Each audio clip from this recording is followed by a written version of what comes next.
어이 영감. 당신이 어젯밤에 우리 큰형님 차를 아주 작사를 내놓고 톡겼지? 정비소를 순식간에 점령한 조폭 무리가 60대 노신사를 향해 위협적으로 다가왔습니다. 겁에 질린 노신사가 뒷걸음질 치는 순간 한 여자가 그들 앞을 막아섰습니다. 어쭈? 계집애가 겁도 없이 나서네. 왜? 네가 몸으로 때우게? 제 손님인데 손대지 마시고 꺼지시죠. 이 계집애가 어디서 건방지게. 하지만 그들은 몰랐습니다. 자신들이 지금 누구를 건드린 건지. 강미선이 파란색 정비복을 입고 천천히 걸어 들어왔습니다. 35세의 미선은 단단하게 묶은 단발머리와 날카로운 눈매가 인상적인 여성이었습니다. 오후 2시쯤 정비소 앞에 낡은 그랜저 한 대가 서서히 멈춰섰습니다. 운전석에서 박철수가 내렸습니다.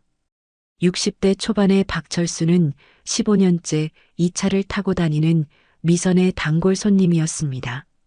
아이고, 강 사장. 나 또 왔어. 박철수가 머리를 극적이며 말했습니다. 사장님, 어서 오세요. 차가 또 속 썩이나요? 미선이 손을 닦으며 반갑게 인사했습니다. 아휴, 말도 마. 시동만 걸면 꼭 쇠 긁는 소리가 나는데 이러다 길에서 멈추는 거 아닌가 몰라. 영 불안해서 일도 손에 안 잡혀. 박철수가 차 키를 미선에게 건네며 말했습니다. 어디 한번 봐드릴게요. 너무 걱정 마세요. 미선이 차 키를 받아들고 보닛을 열었습니다. 그녀는 능숙한 손놀림으로 엔진 상태를 점검하기 시작했습니다. 몇 분 후 미선이 고개를 끄덕였습니다. 타이밍 벨트가 많이 늘어났네요. 이 소리가 맞아요. 교체할 때가 됐습니다. 갈아들이면서 워터펌프도 같이 손보는 게 좋겠어요. 그래. 그럼 얼마나 걸릴까? 박철수가 걱정스러운 표정으로 물었습니다. 부품 주문하고 이틀 정도면 넉넉합니다. 미선이 친절하게 설명하던 순간 정비소 앞에 2대의 검은색 제네시스 지구10이 나란히 멈춰섰습니다. 엔진음이 멈추자 거리에는 묘한 긴장감이 감돌았습니다. 앞차 조수석에서 덩치 큰 남자가 내렸습니다. 최동석은 40대 중반의 건장한 체격에 검은 양복을 말끔히 차려입었습니다.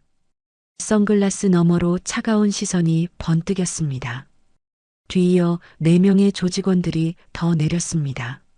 모두 같은 스타일의 검은 양복과 선글라스를 착용하고 있었습니다. 최동석이 주머니에 손을 넣고 거만한 걸음으로 정비소 안으로 들어왔습니다. 다른 조직원들도 그의 뒤를 따랐습니다. 거기 영감. 최동석이 박철수에게 다가가며 말했습니다. 네. 누구신데? 박철수가 당황하며 뒤로 물러섰습니다. 당신 어젯밤에 우리 큰형님 차를 아주 작사를 내놓고 톡겼지? 이 차 맞네, 맞아. 최동석이 박철수의 앞을 막아서며 위협적인 목소리로 말했습니다. 아이고, 이게 무슨 날벼락 같은 소리요. 나는 어제 꼼짝도 안 하고 집에만 있었다니까요. 박철수가 2 손을 앞으로 내밀며 억울해했습니다. 시침이 떼지 마. 똑똑히 봤다는 사람이 있는데 이 똥차 번호까지 정확하게 기억하더라고. 옆에 서 있던 조직원이 코웃음을 치며 말했습니다. 정말 아닙니다. 저는 그런 일 한 적 없어요. 박철수의 목소리가 공포에 질려 떨렸습니다. 그럼 따라와 봐. 우리 사무실 가서 CCTV 보면서 차분하게 이야기 좀 하자고. 최동석이 박철수의 팔을 거칠게 붙잡았습니다. 잠깐만요. 미선이 차 밑에서 공구들을 정리하며 천천히 일어났습니다. 그녀의 목소리는 차분했지만 냉기가 돌았습니다. 제 손님한테 무슨 짓입니까? 영업 방해하지 마시고 하실 말씀 있으면 저한테 하세요. 미선이 손에 묻은 기름때를 닦으며 말했습니다. 최동석이 미선을 위아래로 훑어보았습니다. 입꼬리에 비웃음이 번졌습니다. 어쭈? 계집애가 겁도 없이 나서네. 이런 험한 일은 아가씨랑 안 어울리는데 우리가 특별히 보호라도 해줘? 다른 조직원들이 킥킥거리며 웃었습니다. 제 몸은 제가 지킬 테니 다들 여기서 나가주시죠. 여긴 제 사업장입니다. 미선이 단호하게 말했습니다. 최동석의 얼굴이 험악하게 변했습니다. 이게 진짜 보자 하니까 죽고 싶어서 환장했나? 최동석이 미선의 어깨를 거칠게 밀쳤습니다. 순간 미선의 눈빛이 달라졌습니다. 5년 전 707 특임대 시절에 날카로운 살기가 되살아났습니다. 미선이 번개처럼 빠른 동작으로 최동석의 손목을 비틀어 잡았습니다. 그리고 무릎으로 그의 복부를 정확하게 가격했습니다. 으윽! 최동석이 고통스러운 신음을 내며 바닥에 무릎을 꿇었습니다. 나머지 조직원들이 예상치 못한 상황에 당황하며 뒤로 물러섰습니다. 뭐야 이 계집애. 한 조직원이 떨리는 목소리로 중얼거렸습니다. 미선이 최동석을 놓아주며 차가운 목소리로 말했습니다. 경고하는데 다시 한번 내 가게 와서 손님들 위협하면 그땐 손목만으로 안 끝나요. 최동석이 복부를 부여잡고 일어나며 이를 갈았습니다. 두고 봐, 이년아. 우리가 누군지 곧 알게 해줄 테니까. 용산 바닥에서 발도 못 붙이게 만들어주지. 조직원들이 굴욕감에 얼굴을 붉히며 급히 정비소 밖으로 나갔습니다. 검은색 제네시스들이 요란한 엔진음을 내며 사라졌습니다. 박철수가 아직도 놀란 표정으로 미선을 바라보았습니다. 아이고, 사장님, 괜찮으세요? 정말 큰일 날 뻔했네.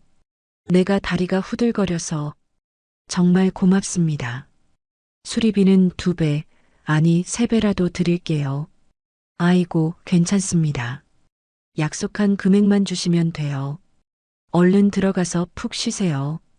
미선이 미소를 지으며 말했습니다. 혹시 다른 손님들에게는 오늘 일 말씀하지 말아주세요. 알겠습니다. 그럼요. 박철수가 고개를 끄덕이며 정비소를 떠났습니다. 미선이 철제 셔터를 내리며 깊은 한숨을 내쉬었습니다. 이틀 후 새벽 5시 미선이 정비소에 도착했을 때 눈앞의 광경에 걸음을 멈췄습니다. 셔터 전체에 붉은 페인트로 거대한 글씨들이 적혀 있었습니다. 각오해라, 문 닫아라, 죽고 싶냐라는 협박 문구들이 선명했습니다. 어린애들 장난하는 것도 아니고 고작 한다는 짓이 이거라니. 미선이 냉소적으로 중얼거리며 창고에서 페인트 제거제를 가져왔습니다. 그녀는 차분하게 브러쉬에 제거제를 묻혀 글씨들을 지워나갔습니다. 그래, 어디 한번 해보자 이거지. 얼마든지 받아줄 테니까. 미선이 작은 소리로 말하며 마지막 글씨를 지웠습니다. 정비소 안으로 들어간 미선은 구석구석에 설치된 CCTV 8대를 하나씩 점검했습니다. 모든 카메라가 정상 작동하는 것을 확인한 후 그녀는 휴대폰을 꺼내 연락처를 훑어보았습니다. 이재민 경찰서, 박현수 국정원. 미선이 옛 동기들의 번호를 확인하며 비상 연락망을 점검했습니다. 필요하다면 언제든 도움을 요청할 수 있도록 준비를 마쳤습니다. 오후 3시 정비소 앞에 검은색 벤츠 S클래스가 조용히 멈춰섰습니다. 운전석에서 내린 남자는 52세의 김태식이었습니다. 근육질 체격에 목과 손등에는 용과 호랑이 문신이 새겨져 있었습니다. 김태식이 양복 재킷을 벗어 조수석에 던지며 정비소 안으로 걸어 들어왔습니다. 그의 걸음걸이에는 오랜 세월 동안 쌓인 위압감이 묻어났습니다. 처음 뵙겠습니다, 사장님. 용산에서 일하고 있는 김태식이라고 합니다. 김태식이 정중한 어조로 인사했습니다. 우리 애들이 이틀 전에 와서 큰 실수를 했다고 들었습니다. 사과드리러 왔습니다. 미선은 차 밑에서 작업을 계속하며 대답하지 않았습니다. 렌치로 볼트를 조이는 소리만 정비소에 울렸습니다. 용건만 간단히 하시죠. 지금 바쁘니까. 미선이 차 밑에서 냉담한 목소리로 말했습니다. 김태식의 눈가에 잔주름이 생겼습니다. 그는 미선의 직설적인 태도에 오히려 흥미를 느꼈습니다. 좋습니다. 그럼 단도직입적으로 말씀드리죠. 김태식이 팔짱을 끼며 말했습니다. 이 바닥 우리가 지켜주고 있습니다. 사장님 가게도 마찬가지고요. 한 달에 300. 그것만 내시면 앞으로 이런 불미스러운 일 절대 없을 겁니다. 미선이 차 밑에서 빠져나와 천천히 일어났습니다. 그녀의 손에는 여전히 렌치가 쥐어져 있었습니다. 돈은 한 푼도 못 줍니다. 미선이 김태식과 정면으로 마주서며 단호하게 말했습니다. 그리고 다시는 내 가게에 얼씬도 하지 마세요. 김태식의 표정이 서서히 차갑게 변했습니다. 그의 눈에서 온화함이 사라지고 차가운 살기가 번졌습니다. 젊은 여사장님이 겁이 없으시네. 군대물 좀 먹었다고 세상 무서운 줄 모르나 본데 여긴 군대가 아닙니다. 사람 목숨이 파리 목숨보다 못한 곳이라고. 김태식이 주먹을 쥐었다 폈다 하며 말했습니다. 이게 마지막 기회요. 707이 뭔지나 알고 떠드는 겁니까? 여기가 군대는 아니지만 당신들이 상대할 사람 잘못 골랐다는 건 알려주죠. 미선이 렌치를 손에서 돌리며 맞받아쳤습니다. 저도 마지막으로 경고하죠. 한 번만 더 찾아와서 행패 부리면 그땐 정말로 가만 안 있습니다. 김태식이 눈을 가늘게 뜨며 미선을 자세히 살펴보았습니다. 특수부대 출신이라는 말과 그녀의 당당한 태도가 오히려 흥미롭게 느껴졌습니다. 좋아. 그럼 3일의 시간을 더 주지. 김태식이 의미심장한 미소를 지으며 말했습니다. 그 뒤엔 내 방식대로 할 테니. 김태식이 재킷을 집어들고 정비소를 나갔습니다. 벤츠가 조용히 사라진 후 미선은 깊은 한숨을 내쉬었습니다. 밤 11시 정비소 주변이 고요해졌을 때 15명의 조직원들이 나타났습니다. 그들은 쇠파이프와 몽둥이를 들고 정비소를 포위했습니다. 하지만 미선은 이미 준비를 마치고 있었습니다. 야간 투시경을 착용하고 전술조끼를 입은 그녀는 어둠 속에서 조용히 기다리고 있었습니다. 정비소의 모든 조명이 꺼져 있었습니다. 조직원들이 셔터를 부수고 들어왔지만 안은 칠흑같이 어두웠습니다. 야, 스위치 어디 있어? 아무것도 안 보이잖아. 한 조직원이 중얼거렸습니다. 그 순간 미선이 그림자처럼 움직였습니다. 그녀의 몸은 5년 전 테러 진압 작전 때의 감각을 되찾았습니다. 첫 번째 조직원이 목을 잡고 쓰러졌습니다. 두 번째, 세 번째가 연달아 제압당했습니다. 젠장, 어디서 공격하는 거야? 보이지도 않는데 당하기만 하잖아. 조직원들이 당황하며 어둠 속을 더듬었습니다. 미선은 소리 없이 움직이며 한 명씩 정확하게 급소를 공격했습니다. 그녀의 움직임은 빠르고 정확했습니다. 이 여자 진짜 707 출신 맞나 봐. 한 조직원이 떨리는 목소리로 말했습니다. PTSD 때문에 전역했다더니 괴물이 따로 없잖아. 다른 조직원이 중얼거렸습니다. 15분 후 정비소 바닥에는 14명의 조직원들이 신음하며 쓰러져 있었습니다. 미선은 가장 어려 보이는 조직원 한 명만 남겨두었습니다. 똑똑히 들어. 그리고 김태식에게 그대로 전해. 미선이 야간 투시경을 벗으며 조용한 목소리로 말했습니다. 다음번에 사람 보낼 땐 시체 치울 놈들도 같이 보내라고.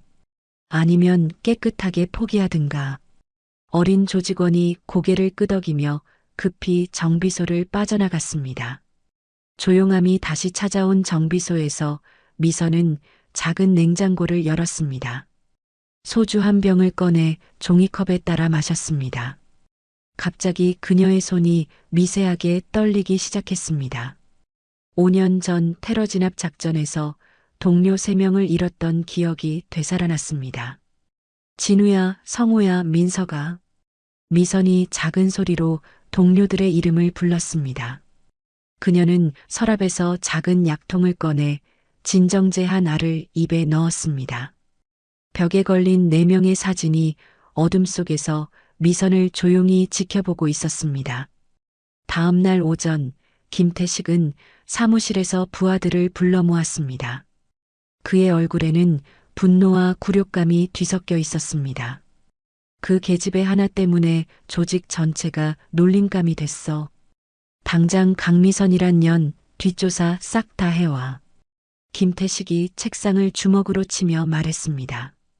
부모 형제부터 시작해서 과거 남자관계, 버릇 하나까지 먼지 한 톨도 남기지 말고 전부 알아내. 알겠습니다, 형님. 최동석이 고개를 끄덕이며 대답했습니다. 하루 종일 조사한 결과가 김태식에게 보고되었습니다. 형님, 알아봤습니다. 강미선, 뼛속까지 군인입니다.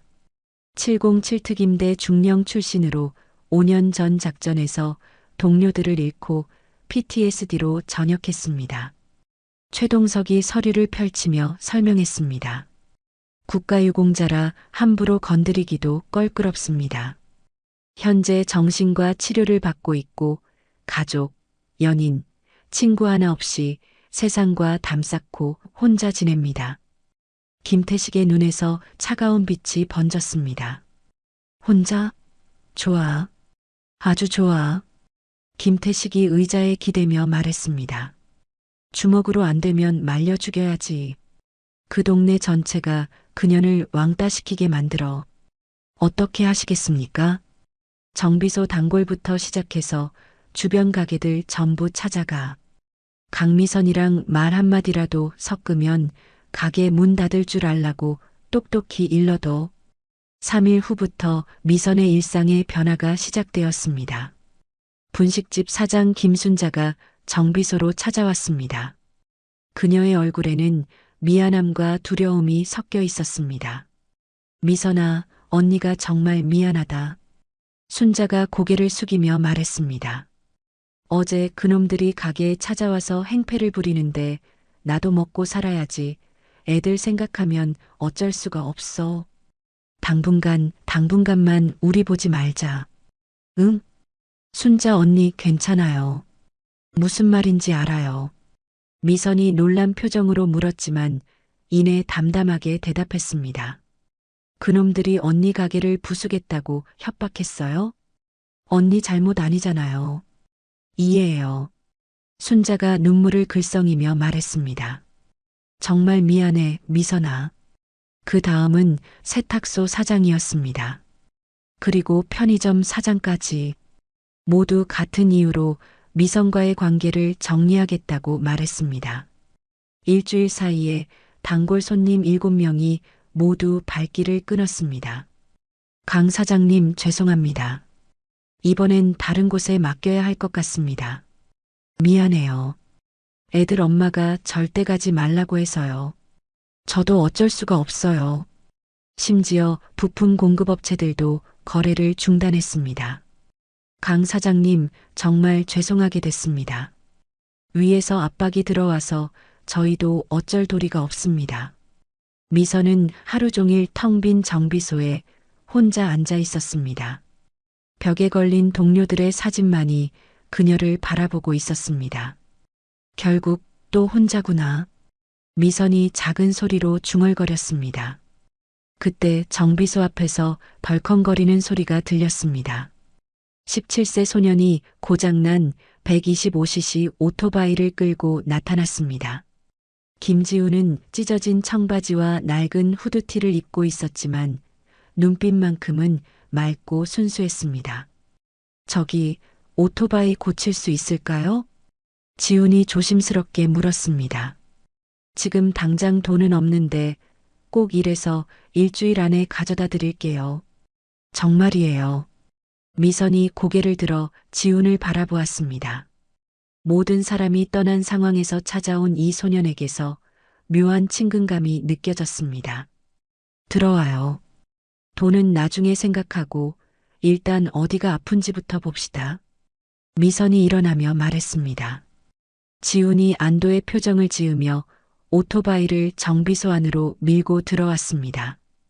미선이 오토바이를 자세히 살펴보니 여러 부품이 서로 다른 차종의 것들이었습니다. 이거 직접 조립한 거예요? 솜씨가 보통이 아니네. 미선이 물었습니다.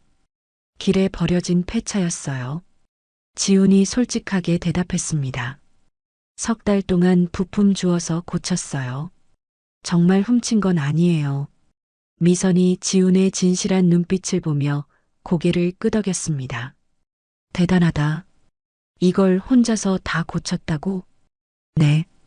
기계 만지는 게 세상에서 제일 재밌어요. 지훈이 수줍게 미소 지으며 말했습니다. 그런데 사장님도 혼자세요? 저처럼. 지훈이 조심스럽게 말을 이었습니다. 그냥요. 정비소에 혼자 계시는데 쓸쓸해 보이지가 않아서요. 오히려 편안해 보여서 저도 그래요. 혼자가 편해요. 지훈의 눈에 눈물이 글썽였습니다. 미선의 마음에 따뜻한 무언가가 스며들었습니다. 혼자 사는 거 많이 힘들지? 미선이 부드럽게 물었습니다. 네. 근데 이젠 괜찮아요. 익숙해졌어요. 그때 정비소 밖에서 시끄러운 소리가 들렸습니다. 용산파 조직원 8명이 들어왔습니다. 야, 김지훈. 이 도둑놈의 새끼. 여기서 뭐해? 한 조직원이 지훈을 가리키며 말했습니다. 훔친 오토바이 고치러 왔냐? 아주 뻔뻔한 놈이네. 다른 조직원이 지훈에게 다가갔습니다. 아니에요. 제가 훔친 거 아니에요. 지훈이 뒤로 물러서며 말했습니다. 시끄러워. 이 오토바이부터 박살내주마. 조직원이 몽둥이를 들어 올렸습니다. 잠깐. 미선이 앞으로 나서며 말했습니다. 내 동생한테 손대지 마. 미선이 지훈을 자신의 뒤로 감싸며 보호했습니다. 동생? 웃기네. 언제부터 네 동생이었는데? 조직원들이 비웃으며 말했습니다. 방금부터. 왜 문제 있어? 미선이 단호하게 대답했습니다. 조직원들이 몽둥이를 들고 덤벼들었습니다. 하지만 미선은 지훈을 지키기 위해 더욱 맹렬하게 싸웠습니다. 8분 만에 8명의 조직원들이 모두 바닥에 쓰러졌습니다. 미선이 지훈에게 돌아서며 따뜻한 미소를 지었습니다. 이제부터 여기가 네 집이야, 지훈아. 지훈의 눈에서 눈물이 흘러내렸습니다. 저 같은 애를요? 정말요? 가족은 피로 만드는 게 아니야. 마음으로 만드는 거지. 미선이 지훈의 머리를 부드럽게 쓰다듬어 주었습니다. 그날 저녁 미선과 지훈은 함께 컵라면을 끓여 먹었습니다. 앞으로 누나랑 같이 서로 의지하면서 살자. 미선이 라면을 후루룩 먹으며 말했습니다. 네, 누나. 저 정말 잘할게요. 뭐든지 시켜만 주세요. 지훈이 힘차게 대답했습니다. 두 사람은 처음으로 진짜 가족이라는 감정을 느꼈습니다.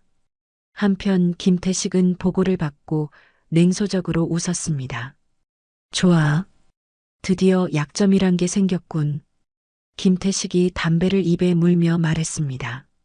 그 꼬맹이 하나만 잡으면 강미선도 별 수 없이 무릎 꿇게 될 거야.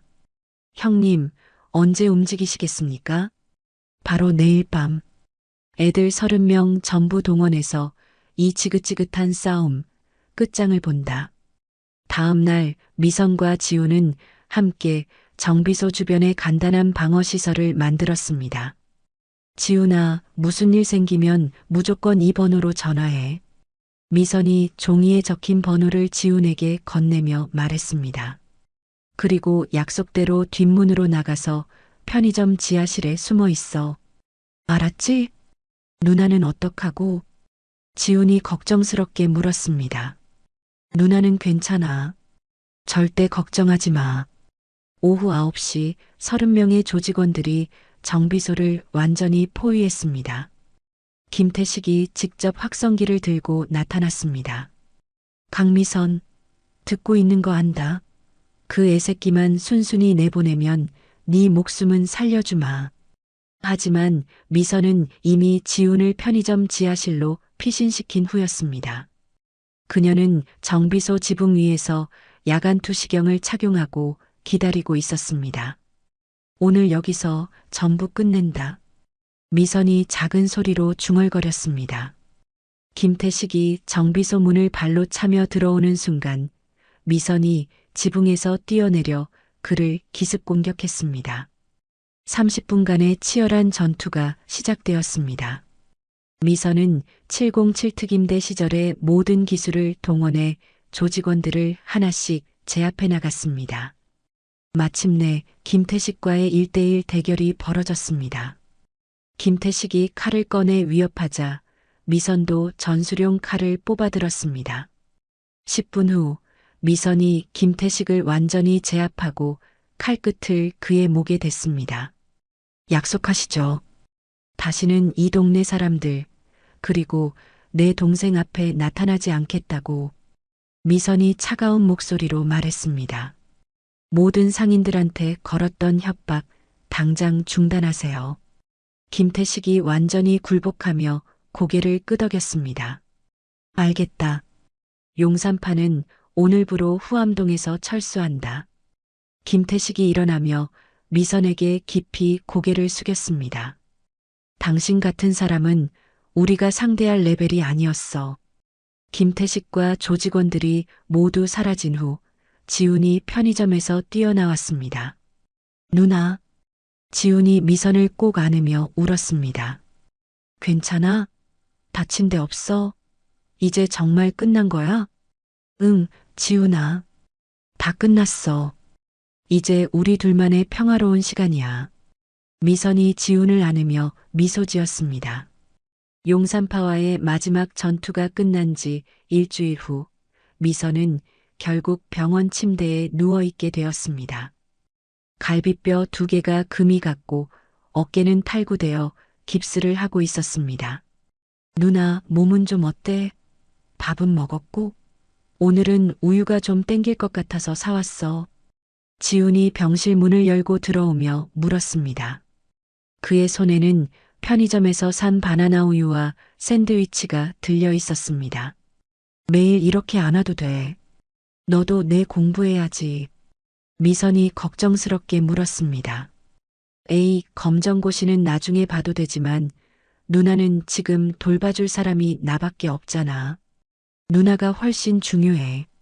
지훈이 의자를 침대 옆으로 끌어당기며 말했습니다. 지훈은 매일 아침 일찍부터 저녁 늦게까지 병원에서 미선을 돌보았습니다. 간병사보다 더 세심하게 물도 먹여주고 베개도 다시 정리해 주었습니다. 강미선 환자분, 상태는 좀 어떠세요? 미선의 담당 정신과 의사 이윤희가 병실에 들어왔습니다. 40대 중반의 이윤희는 온화한 미소와 차분한 말투가 인상적인 의사였습니다. 아주 신기한 일이네요. 이윤희가 차트를 보며 말했습니다. PTSD 증세가 정말 눈에 띄게 좋아지고 있어요. 특히 수면 중 불안 증세나 악몽을 꾸는 빈도가 거의 사라졌어요. 네, 제가요? 정말입니까? 미선이 놀란 표정으로 물었습니다. 아마 옆에 있는 지훈 학생 덕분인 것 같아요. 이윤희가 지훈을 바라보며 말했습니다.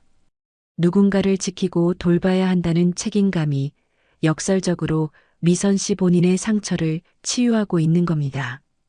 그게 무슨 말씀이세요, 선생님? 지훈이 궁금해하며 물었습니다. 미선 씨가 지훈 학생의 보호자가 되면서 과거의 무력감에서 벗어나고 있다는 뜻이에요. 두 분이 서로에게 아주 좋은 약이 되어주고 있네요. 이윤희가 따뜻하게 설명했습니다.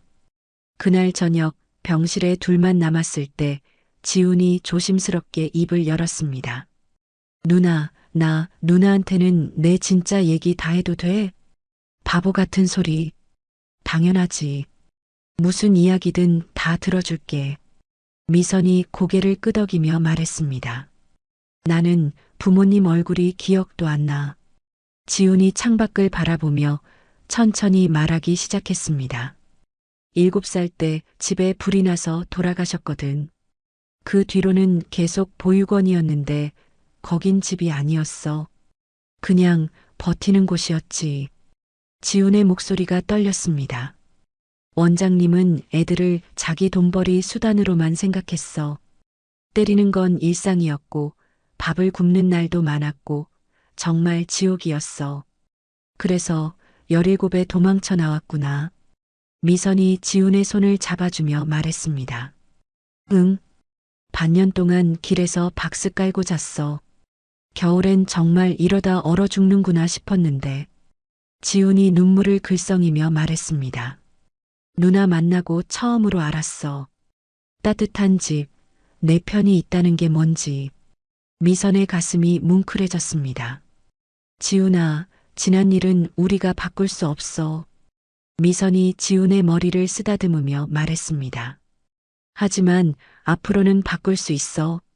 내가 내 옆에 있을게. 정말이지? 응. 그러니까 퇴원하면 우리 진짜 가족이 될까? 법적으로도 마음으로도. 내가 널 입양하고 싶어. 미선이 진지하게 말했습니다. 우리가 진짜 가족이 되는 거야. 지훈의 얼굴에 환한 미소가 번졌습니다. 정말, 정말 그래도 돼, 누나?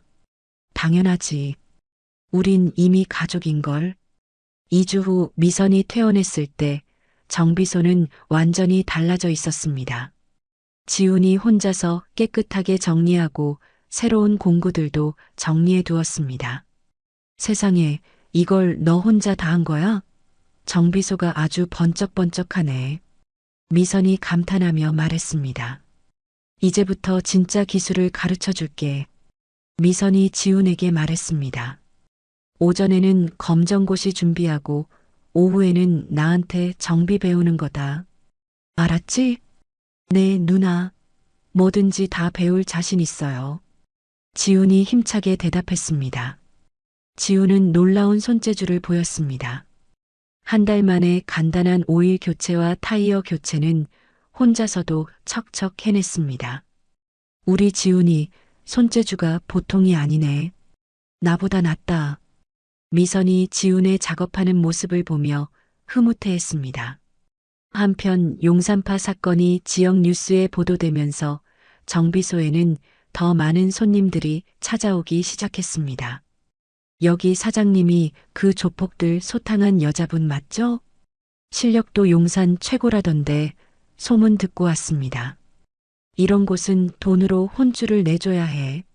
서울 남부 전역에서 손님들이 몰려왔습니다. 하지만 지훈에게는 아직 극복해야 할 문제들이 있었습니다.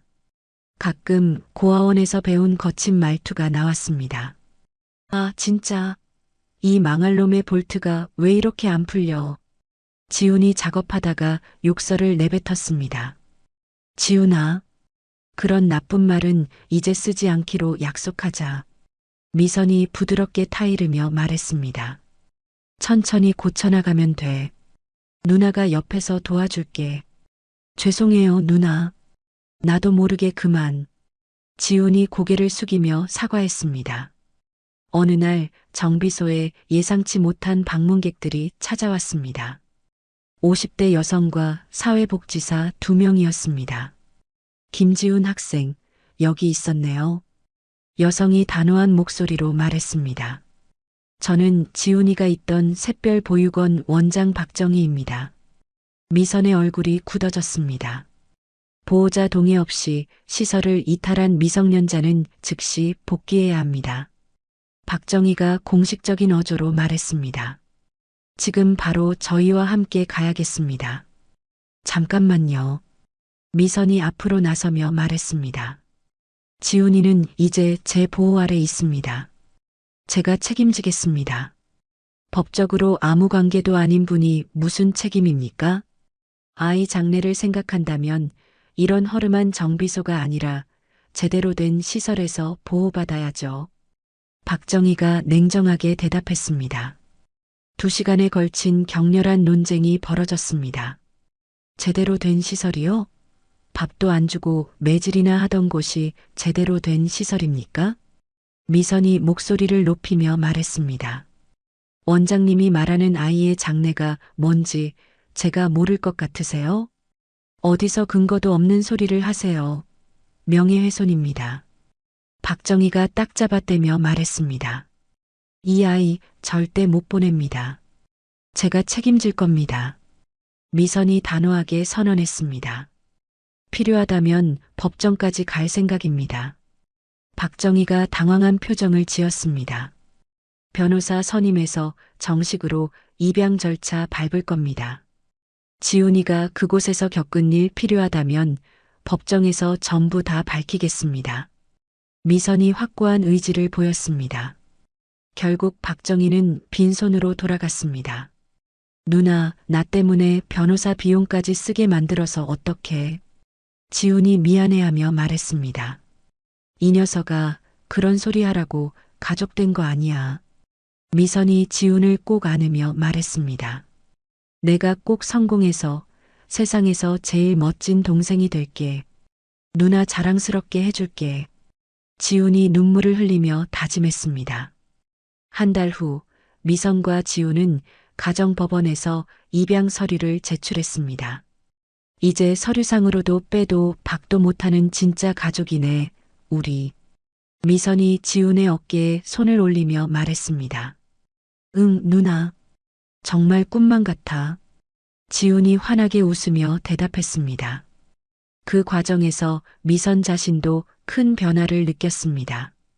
5년간 괴롭혔던 악몽의 횟수가 현저히 줄어들었습니다. 과거 전우들을 잃은 상처도 서서히 아물어가는 것 같았습니다. 이게 바로 가족이구나. 서로의 상처를 보듬어주는 거구나. 미선이 지훈과 함께 저녁을 먹으며 생각했습니다. 벽에 걸린 전우들의 사진이 따뜻한 미소로 그들을 축복하는 것 같았습니다. 미선과 지훈의 새로운 생활이 안정된 지 2개월이 지났을 때 정비소 앞에 오토바이 5대가 요란한 소리를 내며 멈춰섰습니다. 가죽 자켓을 입은 비행 청소년들이 하나둘 차에서 내렸습니다. 야, 김지훈. 여기서 기름 냄새 맡으면서 사냐? 꼴이 이게 뭐야? 선두에 선 철수가 큰 소리로 지훈을 불렀습니다. 18세의 철수는 염색한 머리와 귀걸이로 치장한 모습이었습니다. 지훈이 작업복을 입고 정비소에서 나왔습니다. 옛 친구들을 보자 그의 표정이 굳어졌습니다. 철수야, 영호야, 니들이 여긴 어떻게 알고 왔어? 지훈이 조심스럽게 물었습니다. 소문 다 났어. 네가 웬 아줌마한테 붙어서 개처럼 일한다고. 진짜냐? 영호가 지훈의 어깨를 툭툭 치며 말했습니다. 그런 거 아니야. 그냥 잘 지내고 있어. 야, 옛날 생각 안 나냐? 오늘 밤에 한탕 크게 뛸 건데 너도 껴. 편의점 하나랑 오토바이 몇 대만 쓱싹하면 돼. 100만 원은 그냥 손에 쥐는 거야. 철수가 지훈의 귀에 대고 속삭였습니다. 지훈이 고개를 저으며 뒤로 물러섰습니다. 미안하다. 나 이제 그런 짓 안 하고 살기로 했어. 뭐? 야, 얘가 지금 뭐라고 짓거리는 거냐? 철수가 어이없다는 표정을 지으며 말했습니다. 저 아줌마가 너한테 뭘 어떻게 했길래 사람이 이렇게 재미없어졌냐? 우리가 알던 김지훈 맞아? 영우가 비웃으며 정비소 안을 둘러보았습니다. 여기서 평생 기름이나 만지면서 살 거냐? 한심하게. 그런 게 아니라고. 난 이제 제대로 살고 싶단 말이야. 지훈이 변명하듯 말했습니다. 제대로 사는 거? 그게 뭔데? 우리처럼 사는 건 뭐 잘못됐냐? 다른 친구들도 킥킥거리며 웃었습니다. 실망이다, 김지훈. 우린 너 형제라고 생각했는데. 철수가 고개를 저으며 말했습니다. 친구들이 떠난 후 지우는 한참 동안 멍하니 서 있었습니다. 자신의 과거와 현재 사이에서 혼란스러운 감정이 몰려왔습니다. 미선이 지훈의 우울한 표정을 눈치챘습니다. 지훈아, 저녁 먹고 한강 가자. 한강에요? 갑자기 왜요? 응, 치킨 시켜서 바람 좀 쐬고 오게. 한강 공원 벤치에 앉아 치킨을 뜯어 먹으며 지훈이 입을 열었습니다. 누나, 나는 아무리 발버둥 쳐도 결국 도둑놈이었던 과거에서 못 벗어나는 걸까요? 왜 갑자기 그런 약한 소리를 해? 미선이 물었습니다. 오늘 친구들이 찾아왔었는데 걔들 말이 맞는 것 같아요. 저 같은 놈은 그냥 그렇게 살아야 하는 건가 봐요. 누나한테 짐만 되고. 지훈의 목소리에 불안감이 섞여 있었습니다. 지훈아, 누나 봐. 누나도 군대에서 나와 처음 몇 년은 정말 힘들었어. 세상이 다 나를 버린 것 같고 나 혼자 붕 떠 있는 기분이었지. 미선이 치킨 한 조각을 지훈에게 건네며 말했습니다. 사람이 변하는 데는 시간이 걸려. 중요한 건 포기하지 않는 마음이야. 너 지금 아주 잘하고 있어. 정말 그렇게 생각해요? 응. 너는 내가 본 그 어떤 아이보다 강해. 미선의 격려에 지훈의 얼굴이 밝아졌습니다. 그럼 저 목표가 생겼어요. 정비기술 자격증 꼭 딸래요. 그래. 자격증 따면 뭐가 달라지는데? 정식 직원으로 채용해서 월급 150만 원 줄게. 어때? 미선이 웃으며 말했습니다. 정말요? 와, 저 진짜 열심히 할게요, 누나. 지훈이 신이 나서 말했습니다. 하지만 며칠 후 예상치 못한 문제가 찾아왔습니다. 30대 남성이 경찰관 한 명과 함께 정비소에 나타났습니다. 김지훈 학생, 잠깐 이쪽으로 나오시죠. 남성이 딱딱한 목소리로 물었습니다. 저는 최영식이라고 합니다. 1년 전 이 학생이 제 오토바이를 훔쳐갔습니다. 지훈의 얼굴이 창백해졌습니다. 피해액 100만 원, 당장 변상하지 않으면 절도죄로 고소하겠습니다. 최영식이 서류를 꺼내며 말했습니다. 보육원 출신이라고 사정 봐줄 생각 없습니다. 도둑질에는 이유가 없죠. 미성년자이지만 동종 전과가 있어 이번에 입건되면 소년원 송치도 가능합니다. 경찰관이 엄중하게 말했습니다. 미선이 지훈의 당황한 모습을 보며 앞으로 나섰습니다. 잠깐만요. 제가 보호자입니다. 무슨 일인지 자세히 말씀해 주시겠습니까? 1년 전 일입니다. 아파트 지하 주차장에 세워둔 제 오토바이를 이 학생이 훔쳐서 최영식이 설명을 시작했습니다. 그날 저녁 미선은 지훈과 마주 앉아 진실을 들었습니다. 누나, 미안해요. 정말 미안해요. 그때는 며칠을 굶어서 정말 제정신이 아니었어요. 지훈이 고개를 숙이며 말했습니다. 고개 들어. 괜찮아. 누나가 다 해결할게. 미선이 지훈의 손을 잡으며 말했습니다. 다음 날 미선은 변호사와 상의한 후 최영식과 합의했습니다. 배상금 100만 원과 합의금 50만 원, 총 150만 원을 지불했습니다. 누나, 나 때문에 또 내가 누나 인생의 짐만 되는 것 같아요. 지훈이 눈물을 흘리며 말했습니다.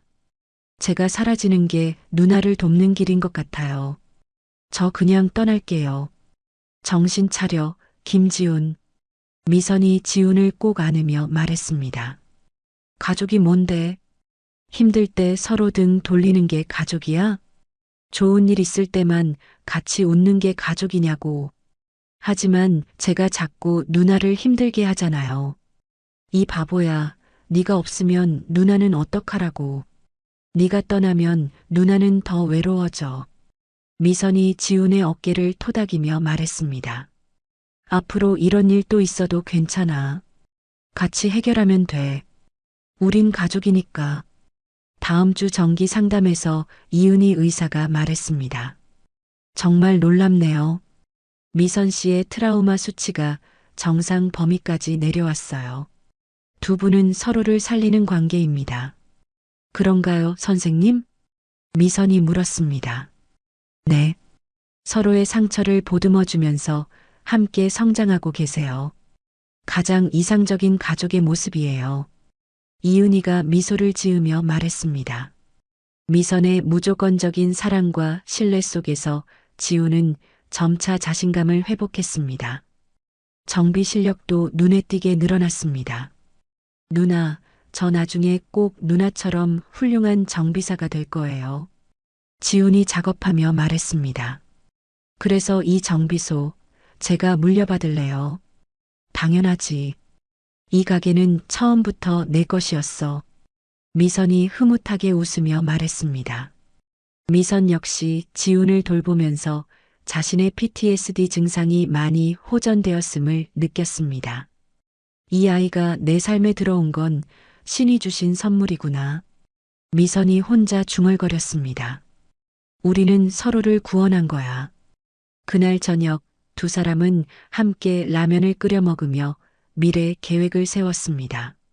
누나, 나중에 돈 많이 벌면 우리 정비소 옆에 작은 쉼터 같은 거 만들면 어떨까요?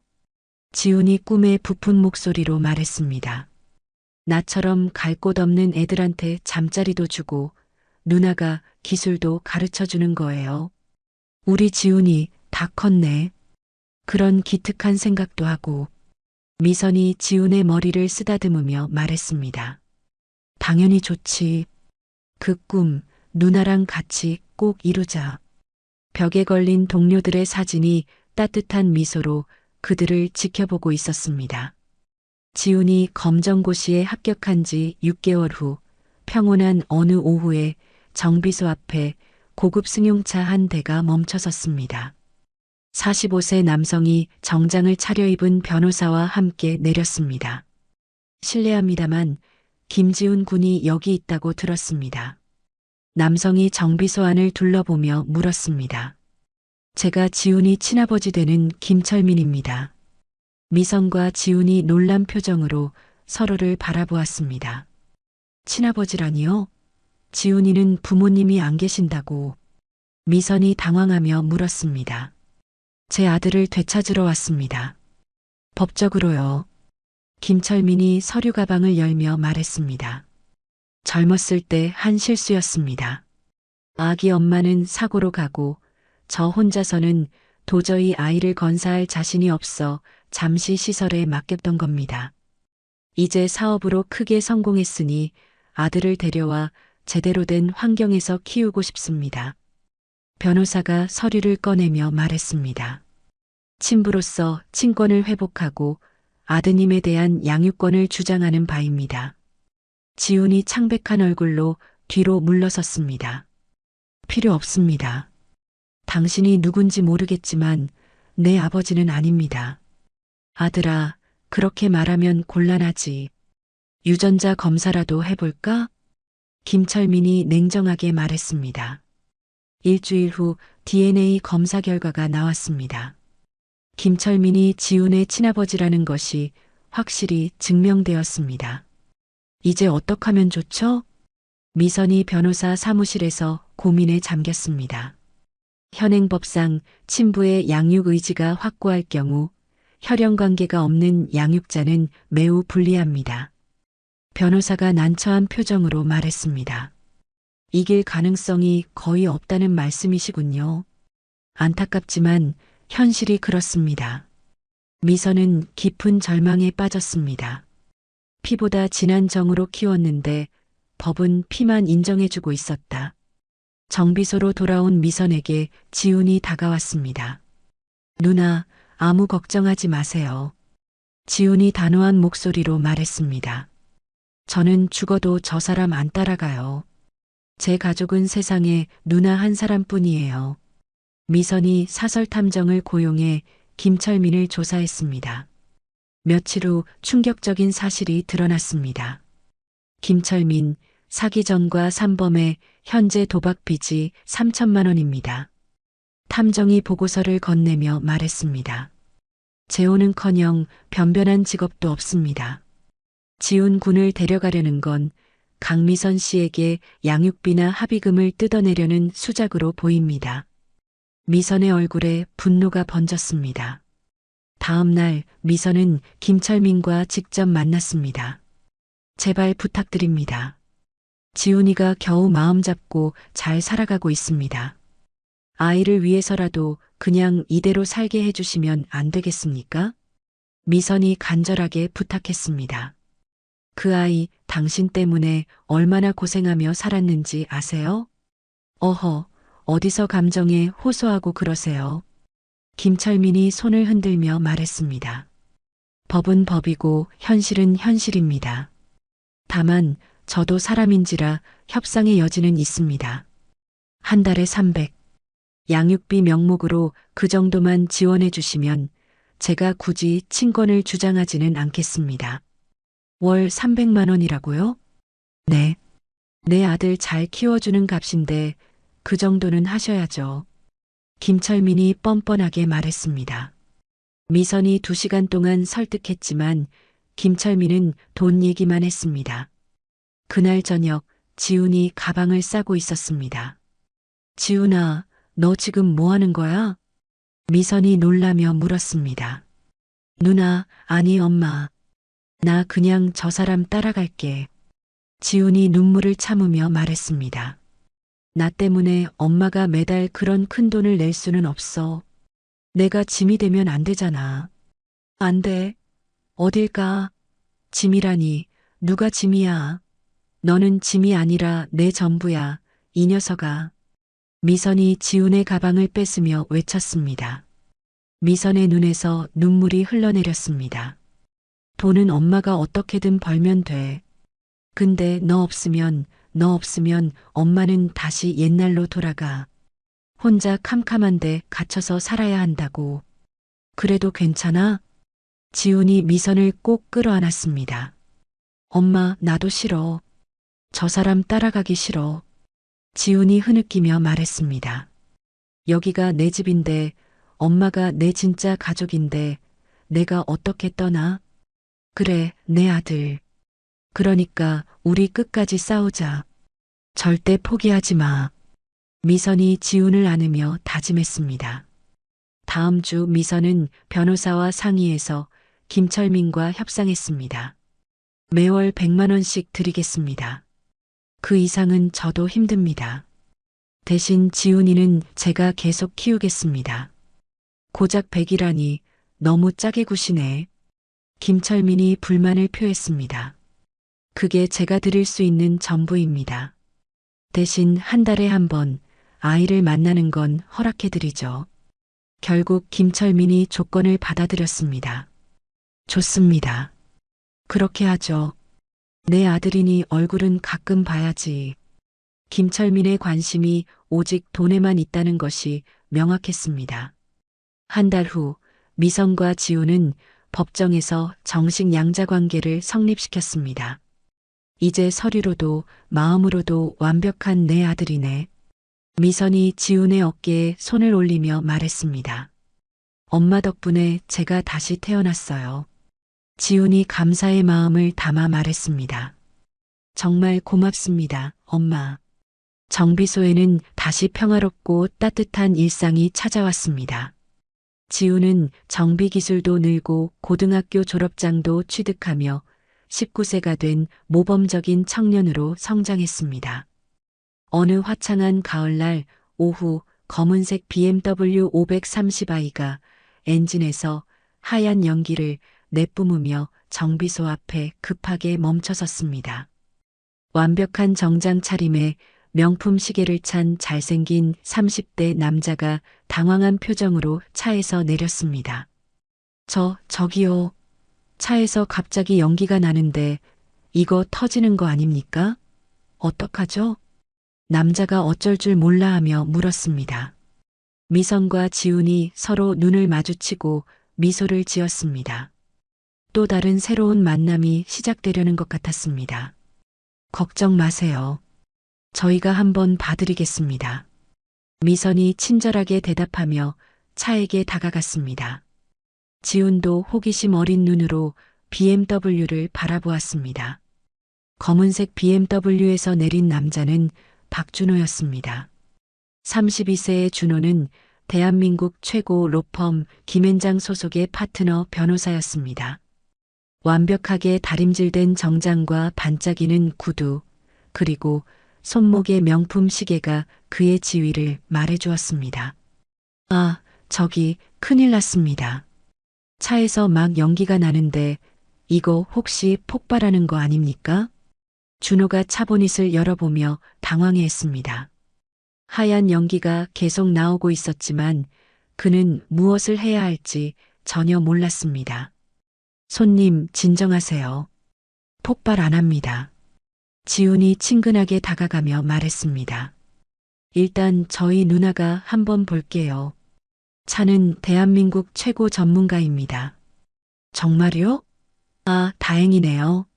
준호가 안도의 표정을 지으며 말했습니다. 미선이 앞으로 나와 차를 자세히 살펴보았습니다. 그녀는 엔진룸을 꼼꼼히 점검한 후 고개를 끄덕였습니다. 냉각수 호스가 터졌네요. 엔진 과열입니다. 미선이 전문적으로 설명했습니다. 부품 주문해서 교체하면 됩니다. 하루면 충분해요. 와, 보기만 해도 바로 아시는 겁니까? 준호가 감탄하며 말했습니다. 저는 운전 말고는 차에 대해 아는 게 하나도 없어서요. 창피하네요. 준호의 솔직한 고백에 미선이 작은 미소를 지었습니다. 누나, 저렇게 잘생긴 아저씨는 처음 보네.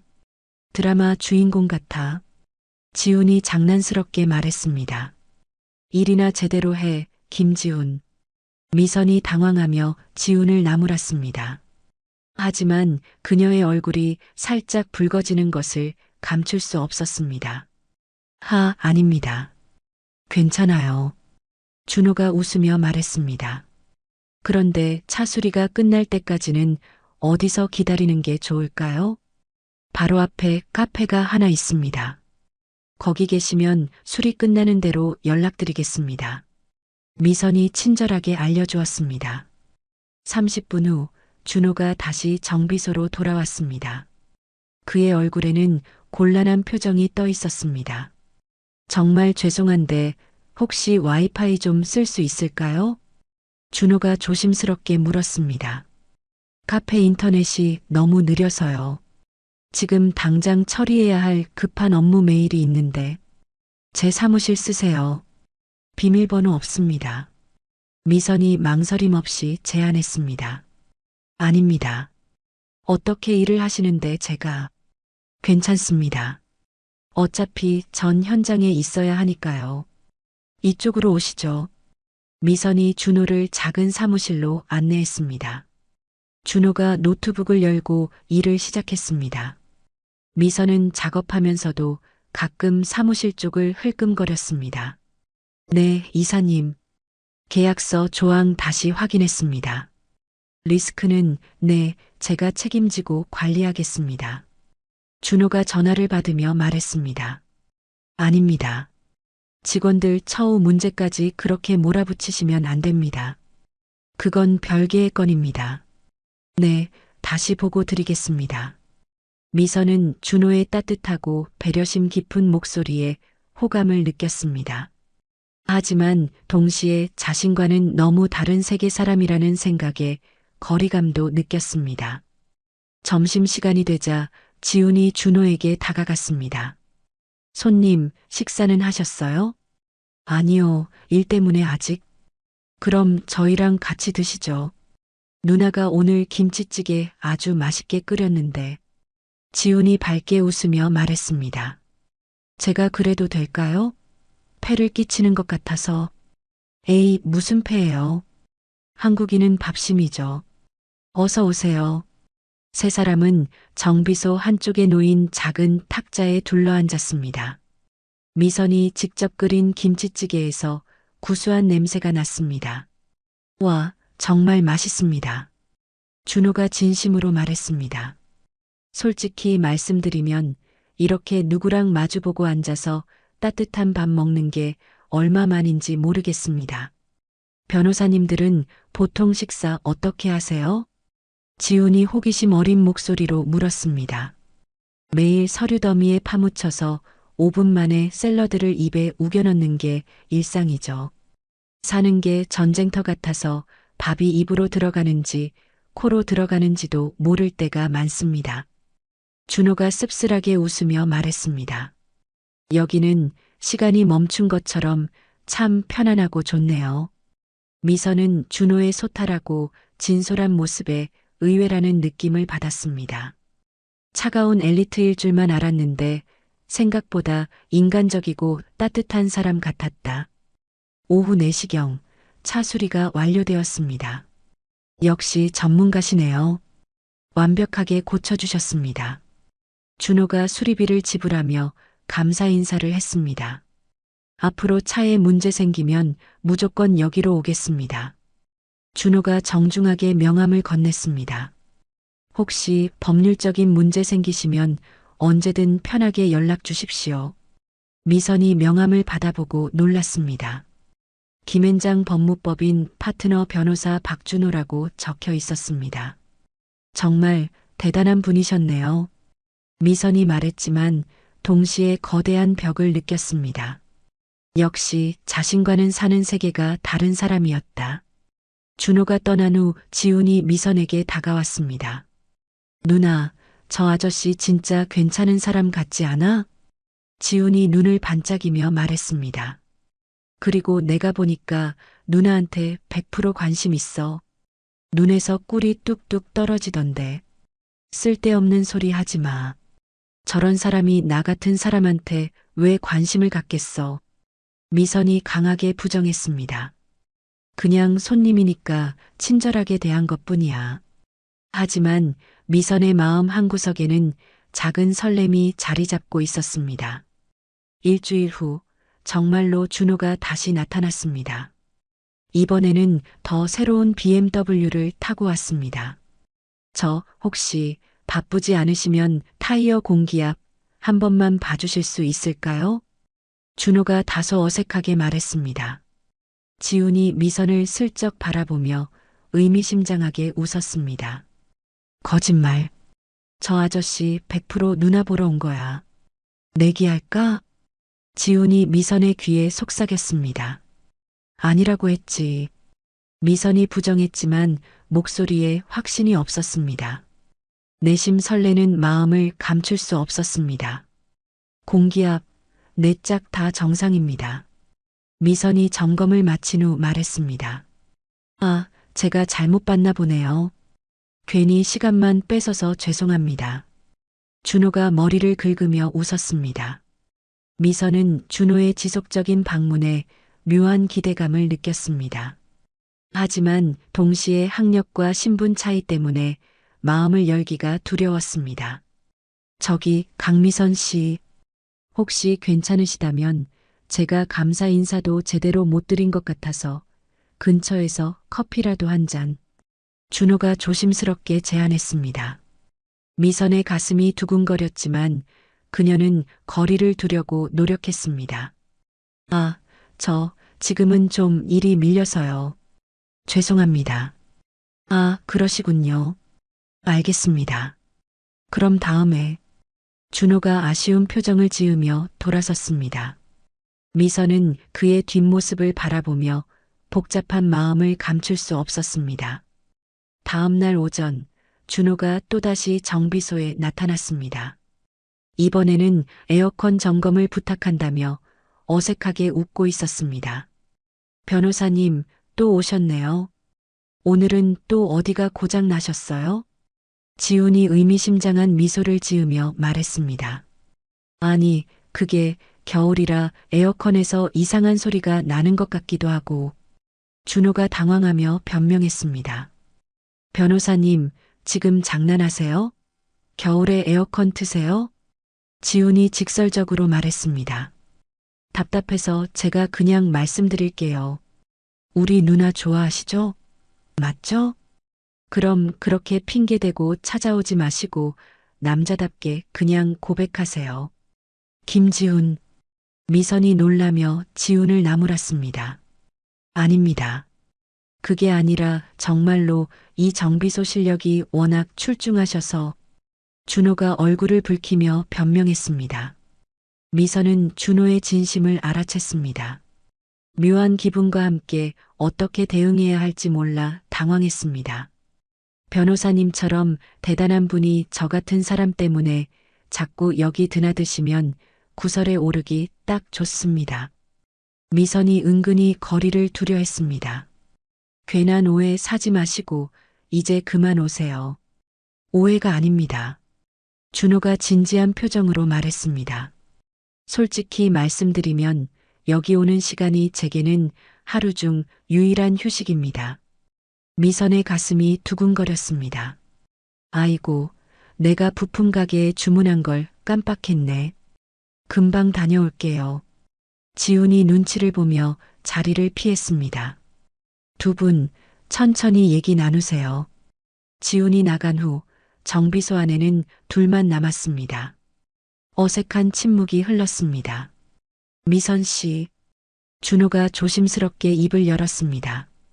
처음엔 정말 차 때문에 왔습니다. 하지만 이젠 아닙니다. 준호가 잠시 말을 멈췄습니다. 이제는 미선 씨와 그리고 지훈 군과 함께 있는 이 시간이 좋아서 옵니다. 미선 씨가 보고 싶어서요. 미선이 뒤로 물러서며 고개를 저었습니다. 저희는 변호사님하고 사는 세상이 다릅니다.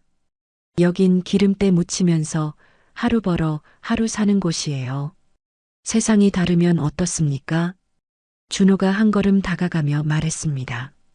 사는 세상이 달라도 마음은 같을 수 있다고 생각합니다. 하지만 미선 씨, 제게 기회 한 번만 주시겠어요? 당신에 대해 더 알아갈 기회를요.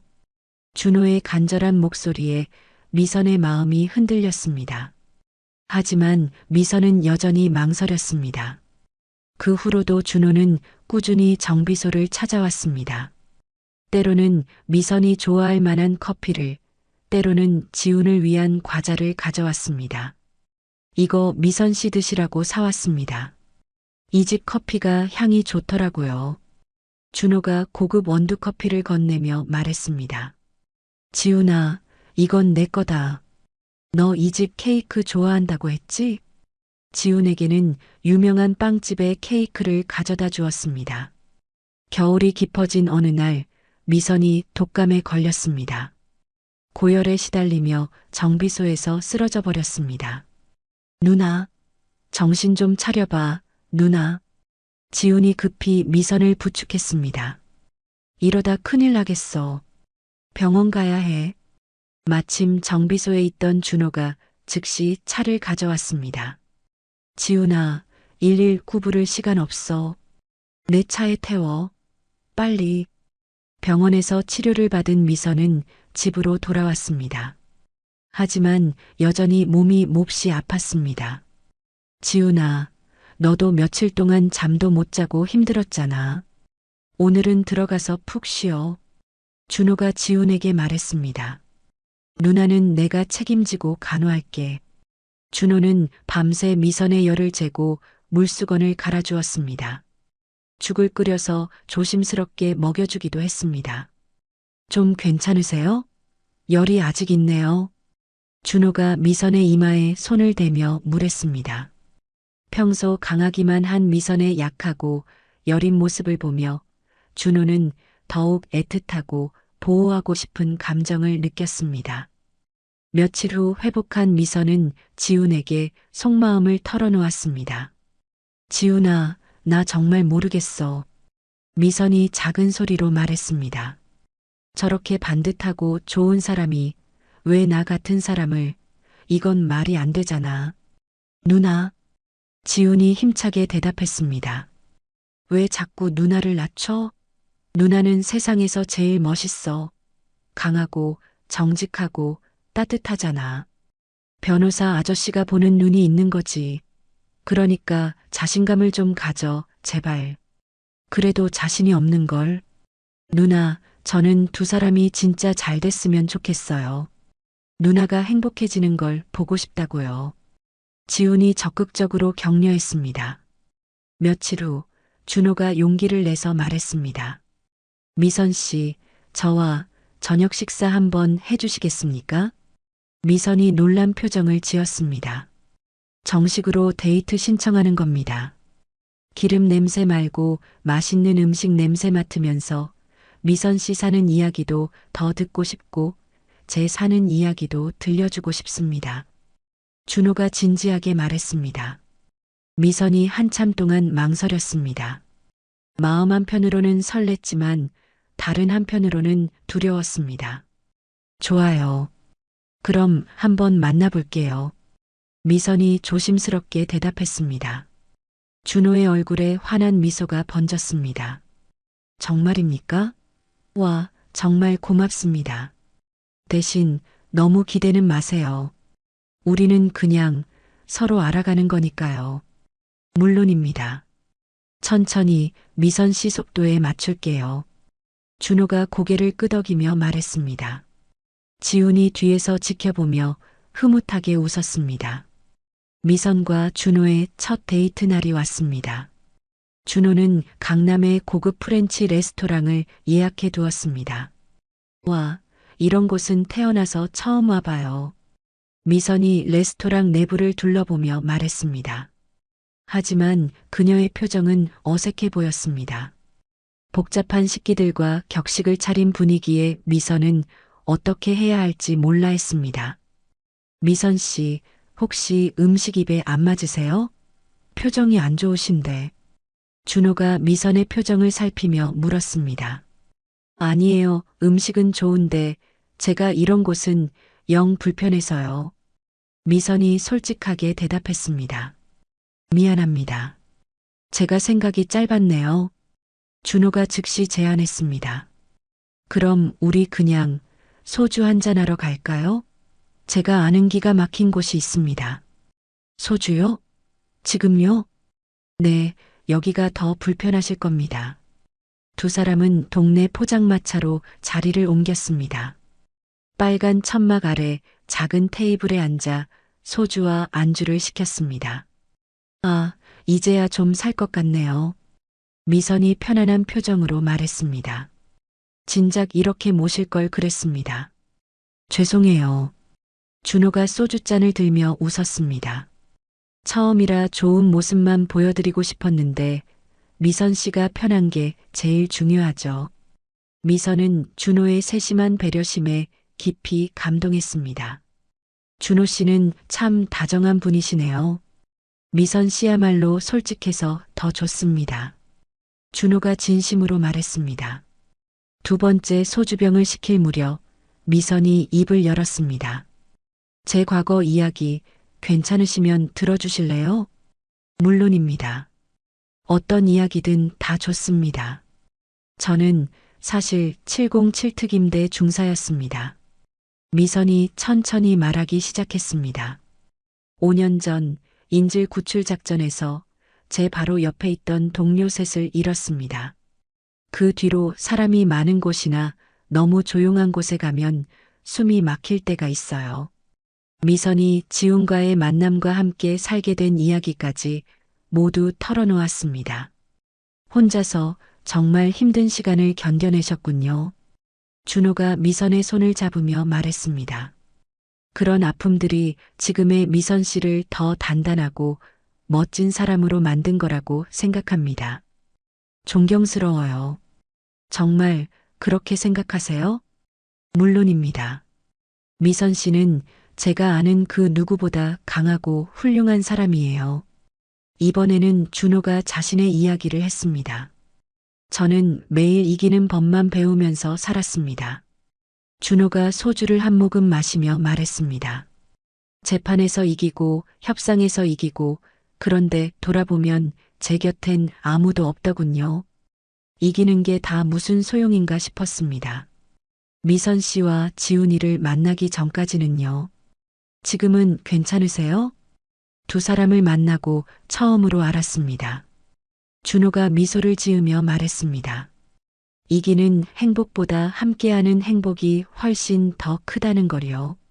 두 사람은 서로의 상처와 아픔을 공유하며 더욱 가까워졌습니다. 며칠 후 준호는 정비소에서 지훈에게 자동차 정비를 배우기 시작했습니다. 지훈아, 이건 이름이 뭐라고?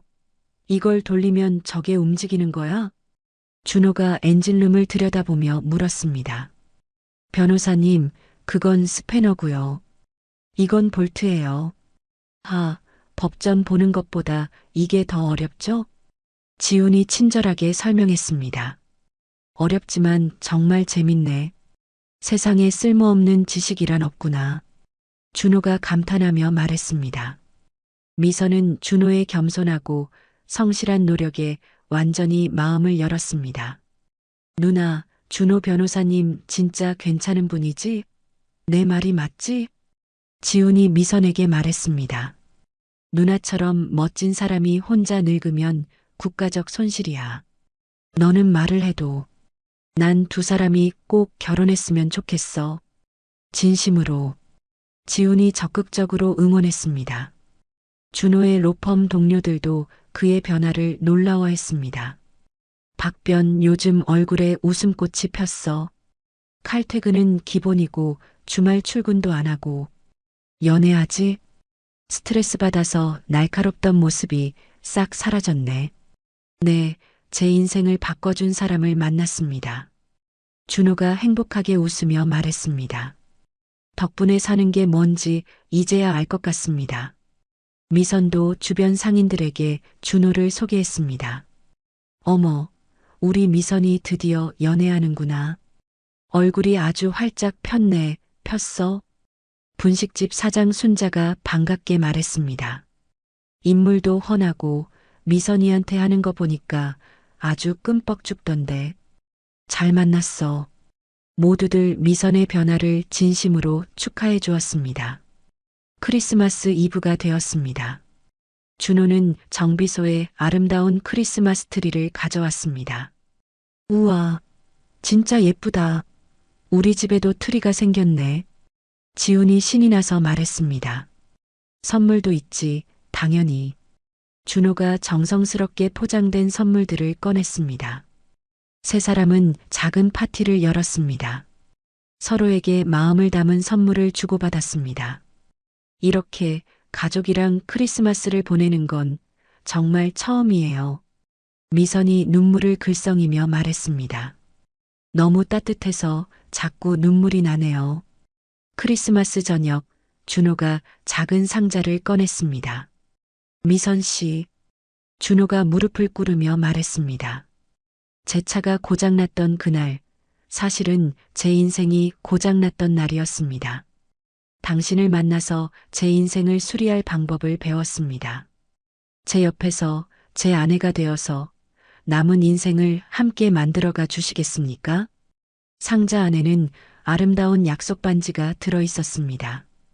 준호 씨, 미선이 감동의 눈물을 흘렸습니다. 네, 좋아요. 지훈이 박수를 치며 축하했습니다. 와, 결혼이다. 정말 축하해요, 두 사람. 지훈아, 너도 곧 어른인데 독립할 생각도 해야지. 걱정 마세요, 누나. 준호가 지훈의 어깨에 손을 올리며 말했습니다. 지훈아, 넌 그냥 우리 가족이 아니야. 네가 있어서 우리가 가족이 된 거야. 넌 이 집의 첫 번째 아들이고 기둥이야. 알지? 새해 첫날, 세 사람은 한강에서 일출을 보러 갔습니다. 새해가 밝았네. 우리 세 사람, 올해는 아프지 말고 지금처럼만 웃자. 미선이 두 사람의 손을 잡으며 말했습니다. 네, 그리고 각자의 꿈도 모두 이루는 한 해로 만들어요. 준호가 대답했습니다. 정비소는 이제 서울 남부에서 가장 유명한 곳이 되었습니다. 미선과 준호의 사랑 이야기는 주변 사람들에게 희망과 감동을 주었습니다. 봄이 오자 결혼 준비가 본격적으로 시작되었습니다. 우리 지훈이 곧 정비사 자격증도 딸 거고, 미선이 행복하게 말했습니다. 그럼 더 큰 정비소로 이전하고 우리 셋이 살 새 집도 알아봐야겠네요. 준호가 미래 계획을 세우며 말했습니다. 2년 후 따뜻한 봄날, 정비소 앞 작은 공터가 하얀 꽃들과 리본으로 예쁘게 꾸며졌습니다. 미선과 준호의 결혼식 날이었습니다. 누나, 진짜 세상에서 제일 예쁘다. 진짜야. 지훈이 하얀 웨딩드레스를 입은 미선을 보며 감동했습니다. 우리 지훈이 이렇게 멋진 정장 입으니까 다 컸네. 네가 없었으면 이런 날은 꿈도 못 꿨을 거야. 고맙다, 내 동생. 미선이 지훈의 손을 잡으며 말했습니다. 무슨 소리야? 누나가 행복한 게 내 제일 큰 행복인데. 지훈이 신랑 들러리 정장을 말끔히 차려입고 미선 옆에 섰습니다. 동네 상인들과 정비소 단골 손님들이 하나둘 모여들었습니다. 준호의 로펌 동료들도 축하하러 왔습니다. 아이고, 미선아. 내가 너 시집 가는 걸 다 보네. 고생 끝에 낙이 온다더니 정말 장하다. 우리 미선이. 분식집 사장 순자가 눈물을 글썽이며 말했습니다. 선생님 바쁘신데 와주셔서 정말 감사합니다. 미선이 반갑게 인사했습니다. 두 분의 행복한 시작을 제가 어떻게 놓치겠어요. 정말 그림 같은 부부네요. 이은희 의사가 따뜻하게 웃으며 말했습니다. 결혼식장 한쪽에는 거대한 축하 화환이 놓여 있었습니다. 용산파 김태식 올림이라고 적힌 리본이 달려 있었습니다. 저분은 여전하시네요. 준호가 화환을 보며 말했습니다. 이제는 다 좋은 인연이죠. 지난 일은 모두 잊었어요. 미선이 미소를 지으며 말했습니다. 결혼식이 끝난 후 지훈이 두 사람에게 다가왔습니다. 누나, 형, 저 이제 어엿한 20살 성인이고 자동차 정비 기능사 자격증도 땄습니다. 지훈이 자랑스럽게 말했습니다. 그리고 야간 대학교 기계공학과에도 합격했습니다. 세상에, 우리 지훈이 정말 장하다. 언제 이렇게 컸어? 준호가 지훈의 어깨를 두드리며 말했습니다. 지금부터 미선 오토 월급사원으로 정식 채용이다. 축하한다, 김 실장. 준호는 결혼 후 대형 로펌을 떠나 개인 사무실을 열었습니다. 서민들을 위한 무료 법률 상담을 하면서 정비소 일도 도왔습니다. 여보, 이 렌치로 돌리는 거 맞아요? 준호가 서툴게 공구를 들며 물었습니다. 네, 맞아요, 여보. 자세 나오는데요? 제법인데. 미선이 웃으며 칭찬했습니다. 미선 오토는 이제 서울 전 지역에서 가장 유명한 정비소가 되었습니다. 가족 같은 따뜻한 분위기와 정직한 서비스로 유명했습니다. 누나, 다음 달까지 예약 꽉 찼어. 우리 정말 대박 났나 봐. 지훈이 예약표를 보며 말했습니다. 우리가 여기까지 왔네. 정말 꿈만 같아. 어느 날 김태식이 차를 끌고 왔습니다. 사장님, 엔진 소리가 예전 같지 않아서요. 한 번만 봐주십시오. 김태식이 정중하게 말했습니다. 두 분 사시는 모습 보면 제가 부끄러워집니다. 진심으로 존경합니다. 김태식은 이제 지역 상인들을 보호하는 역할로 완전히 바뀌었습니다. 지훈의 생부 김철민도 정기적으로 면회를 왔습니다. 지훈아, 아빠가 정말 미안했다. 김철민이 어색하게 말했습니다. 그리고 감사합니다. 두 분. 제 아들을 저보다 훨씬 훌륭한 사람으로 키워주셨습니다. 이 은혜는 평생 잊지 않겠습니다. 김철민이 깊이 고개를 숙였습니다. 이은희 의사의 정기 진단에서도 좋은 소식이 있었습니다. 미선 씨, PTSD 증상이 완전히 사라졌습니다. 완치 판정 내려도 되겠습니다. 이은희가 미소를 지으며 말했습니다. 사랑의 힘이 정말 위대하네요. 사랑하는 가족이 생기니 완전히 새로운 사람으로 다시 태어나셨어요. 어느 일요일 오후 세 사람은 한강에서 피크닉을 즐겼습니다. 돗자리를 펴고 김밥과 음료수를 나눠 먹었습니다. 생각해보면 내 인생은 지훈이를 만나기 전과 후로 나뉘는 것 같아. 미선이 지훈을 바라보며 말했습니다. 나는 누나랑 형님 만나기 전에는 가족이라는 단어 뜻도 몰랐어. 그냥 책에나 나오는 말인 줄 알았지. 지훈이 대답했습니다. 저는 두 사람을 만나서 텅 비어 있던 제 삶을 가득 채우는 법을 배웠습니다. 고맙습니다. 나의 가족. 준호가 감사한 마음을 표현했습니다. 있잖아. 나 새로운 꿈이 생겼어. 미선이 두 사람을 바라보며 말했습니다. 우리처럼 세상에 혼자인 아이들한테 길을 열어주는 일을 하고 싶어. 미선 오토기술 교육원 같은 거 만들어서 말이야. 정말 멋진 생각이에요, 여보. 준호가 적극적으로 지지했습니다. 법률 검토랑 자금 마련은 내가 책임질게요. 그럼 저는 거기서 선생님이 될래요. 저 같은 아이들을 직접 가르치고 싶어요. 지훈이 꿈에 부푼 목소리로 말했습니다. 석양이 지는 한강변에서 세 사람은 서로의 어깨에 기댔습니다. 피 한 방울 안 섞였지만 세상 그 누구보다 우리는 진짜 가족이야.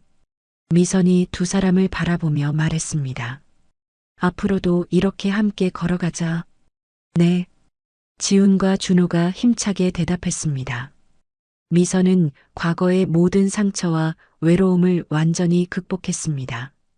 준호는 진정한 사랑과 가족을 찾아 인생의 진짜 행복을 알게 되었습니다. 지훈은 밝은 미래를 향해 당당히 나아가고 있었습니다. 1년 후 미선과 준호 사이에 딸 소희가 태어났습니다. 정비소에는 아기 웃음소리가 끊이지 않았습니다. 소희야, 오빠야. 아이고 예뻐라. 눈은 엄마 닮았고 코는 아빠 닮았네. 지훈이 아기를 안으며 말했습니다. 오빠가 세상에서 제일 많이 사랑해줄게. 우리 공주님. 지훈의 얼굴에 행복한 미소가 번졌습니다. 미선은 소희를 바라보며 조용히 중얼거렸습니다. 진우야, 성호야, 민서가 보고 있지? 나 이렇게 행복하게 잘 살아. 너희 목까지 다 합쳐서. 그러니까 이제 너희도 거기선 아무 걱정 말고 편히 쉬어. 과거 707 특임대 시절 잃었던 동료들을 향한 마지막 인사였습니다. 4명의 가족이 함께하는 정비소에는 완전한 행복이 가득했습니다. 벽에 걸린 동료들의 사진도 따뜻한 미소로 그들을 축복하고 있었습니다. 미선과 준호, 지훈과 소희의 따뜻한 이야기는 이렇게 완벽한 해피엔딩으로 막을 내렸습니다. 오늘 이야기 어떠셨나요? 혹시 마지막까지 들어주신 분이 계시다면 잘 들었다고 댓글 하나만 남겨주세요. 여러분에게도 달빛 같은 순간이 찾아올 거예요. 지금까지 달빛 이야기였습니다. 더 좋은 사연으로 다시 찾아뵙겠습니다. 늘 평온한 하루 되시길 바랍니다. 감사합니다.